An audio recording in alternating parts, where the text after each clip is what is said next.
Gentleman from Iowa is recognized for 3 minutes. Thank you, Mr. Speaker. I thank the chairman from Texas for yielding and for leading on this issue. And as I sit and listen to this debate, a number of things come to mind. And it starts with this. I'm hearing a lot of policy discussion over on the other side of the aisle, but this is about a constitutional question. And we've just said goodbye to one of the great justices in the United States Supreme Court, Justice Scalia, who often said that when he made a decision based on the Constitution and he was uncomfortable with the policy that resulted from that constitutional decision, he was most comfortable that he had made the right constitutional decision when he disagreed with the policy result of that decision. That's also how we should view this case. Every one of us that have the privilege to speak and address you on the floor of this House has taken an oath to support and defend the Constitution of the United States. And this is about the President's oath to support and defend the Constitution of the United States, except his says take care to preserve, protect, and defend the Constitution of the United States, and it's referenced in the take care clause in the Constitution that requires him to take care that the laws be faithfully executed. Now, I don't know that there's a school land that's going to get that wrong. They don't think that the president should execute the law itself and then conduct himself in the fashion that he sees fit. I think they understand that as the president multiple times has lectured the country in his adjunct constitutional law professorship that he didn't have the constitutional authority to do what he did. So this issue is about the take care clause, the president keeping his oath to preserve, protect, and defend the Constitution, and it is about prosecutorial discretion, as the gentlelady from California said. Except that there was a clear understanding when they wrote the Morton memos that they were creating groups of people, classes of people, categories of people.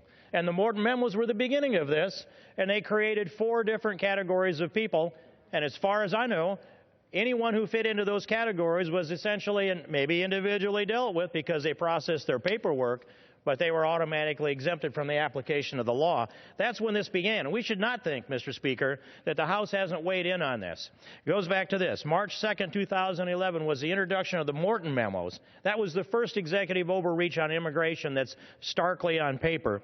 And the first opportunity to push back on that was a hearing with Janet Napolitano, who asserted that it was on an individual basis only and repeated herself. And the Morton memos themselves have 7 references to an individual basis only, except that they create 4 categories of people. So the words don't mean what the rules do. They abuse prosecutorial discretion by granting it to vast groups of people that were defined first in the Morton memos. And so I brought an amendment June 7th, 2012 that cut off all the funding to the Morton memos. That passed 238 to 175 bipartisan vote. Next opportunity was the Morton memos in DACA, another amendment, another King amendment, June 6, 2013. That passed 224 to 201, another bipartisan vote in the House of Representatives, Mr. Speaker. And behind that, August 2000. Gentleman's time has expired. Give the gentleman 2 additional minutes. Gentleman is recognized for an additional 2 minutes. I thank the gentleman from Texas. So we addressed the Morton memos in this House and voted to defund them in 2012. That was the first opportunity. The next opportunity was 2013. We addressed the Morton memos and DACA and defunded them in this House of Representatives, and that was also a bipartisan vote. Then August 1st, 2014, we addressed DACA alone, defunded it, a vote of 216 to 192, another bipartisan vote, Mr. Speaker. Not to be completing it there, January 14th, 2015, the House addressed separately DAPA and Morton memos in an amendment to defund. That passed 237 to 190, and we picked up the DACA in a separate amendment same day, and that passed 218 to 209.